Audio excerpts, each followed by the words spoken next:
இதயத்தில் ரத்தம் என்ற குறுந்தட்டை நானும் தம்பி விக்னேஷும் அருணகிரியும் இரவு பகலாக இருந்து பாடுபட்டு தயாரித்த குறுந்தட்டை கல்லூரி வாசல்களிலே கொண்டு போய் கொடுத்தேன்.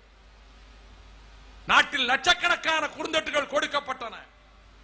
பார்த்துவிட்டு அழுதவர்கள், சாப்பிட முடியவில்லை, தூங்க முடியவில்லை என்று கதறியவர்கள் ஏராளம் ஏராளம்.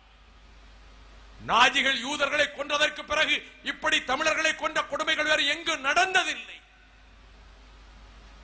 இவ்வளவு கொடுமைகளையும் அடங்கிய அந்த குறுந்தட்டை விநியோகித்த போது ஐரோப்பா கண்டத்திலே இருந்து எனக்கு வேண்டுகோள், ஆங்கிலத்திலே தயாரித்து கொடுங்கள், உலக நாடுகளுக்கு செல்லட்டும். Genocide of Eelam Tamils hearts bleed, இந்த ஆங்கில குறுந்தட்டை எத்தனை நாட்கள் இரவெல்லாம் தூங்காமல் இருந்து நான் தயாரித்திருப்பேன். இதை அனைத்து நாடாளுமன்ற உறுப்பினர்களுக்கு கொண்டு போய் சேர்த்தார் கணேசமூர்த்தி. 139 நாடுகளின் தூதராலயங்களுக்கு கொண்டு போய் சேர்த்தார், நேரடியாக கொண்டு போய் சேர்த்தார் கணேசமூர்த்தி பாண்டியன் உதவியோடு.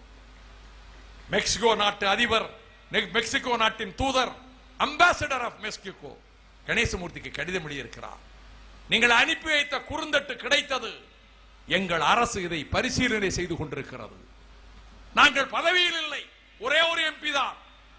ஆனால் தமிழ் சமுதாயமே எண்ணிப்பார், நாங்கள் தயாரித்து தந்த குறுந்தட்டு மெக்சிகோ நாட்டினுடைய அரசு பரிசீலிக்கிறது என்று சொல்லக்கூடிய இடத்துக்கு வருகிறது. எங்கே இருந்தாலும் தமிழனுக்காக பாடுபடுவோம், தமிழ் மக்களுக்காக பாடுபடுவோம்.